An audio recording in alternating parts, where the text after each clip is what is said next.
Hello friends, இது என்னன்னு பார்த்தீங்கன்னா ஒரு சூப்பரான சைட் டிஷ். இது வந்து இட்லி, தோசை எல்லாத்துக்குமே சூப்பராக இருக்கும்.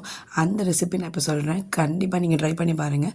கொஞ்சமாக எண்ணெய் விட்டுட்டு அதில் வந்து 2-3 பல் பூண்டு, ஒரு 4-5 ஸ்பூன் பொட்டுக்கடலை, இந்த உடச்ச கடலையை சேர்த்து இதை நல்லா இந்த மாதிரி வதக்கிக்கோங்க. இப்போ இது கூட வந்து நான் புளி ஆட் பண்ணியிருக்கேன் சின்ன சைஸில். ஏன்னா இதில் வந்து தக்காளி இல்லை வெங்காயம் அந்த மாதிரி எதுவுமே ஆட் பண்ணலை. அதனால ஒரு புளிப்பு டேஸ்ட்டுக்கு லைட்டாக புளி ஆட் பண்ணிக்கிட்டேன். அதுக்கப்புறம் ஒரு நல்ல ஃப்ளேவருக்கு கொஞ்சமாக புதினா, கொத்தமல்லி ஆட் பண்ணி நல்லா வதக்கிட்டு 2 வரமிளகாயை லாஸ்ட்டில் ஆட் பண்ணி வதக்கிக்கிட்டேன். இப்போ இதில் கொஞ்சமாக உப்பு சேர்த்து நல்லா தண்ணியாக அரைச்சி எடுத்துக்கலாம். இதில் தாளிப்புக்கு கொஞ்சமாக எண்ணெய் விட்டு கடுகு அண்ட் உளுத்த பருப்பு சேர்த்தாலே போதும். சூப்பராக இருக்குங்க. இது ஒரு மஸ்ட் ட்ரைன்னு சொல்லுவேன். நீங்கள் கண்டிப்பாக ட்ரை பண்ணி பாருங்கள். இந்த மாதிரி கிறிஸ்பியான தோசையாக இருந்தாலும் சரி, சாஃப்டான தோசையாக இருந்தாலும் சரி, அது மட்டும் இல்லாமல் இட்லியாக இருந்தால் கூட ரொம்பவே சூப்பராக இருக்குங்க. இந்த வீடியோ பிடிச்சிருந்தா லைக் பண்ணுங்கள், ஷேர் பண்ணுங்கள், சப்ஸ்கிரைப் பண்ணுங்கள். டாடா பாய்.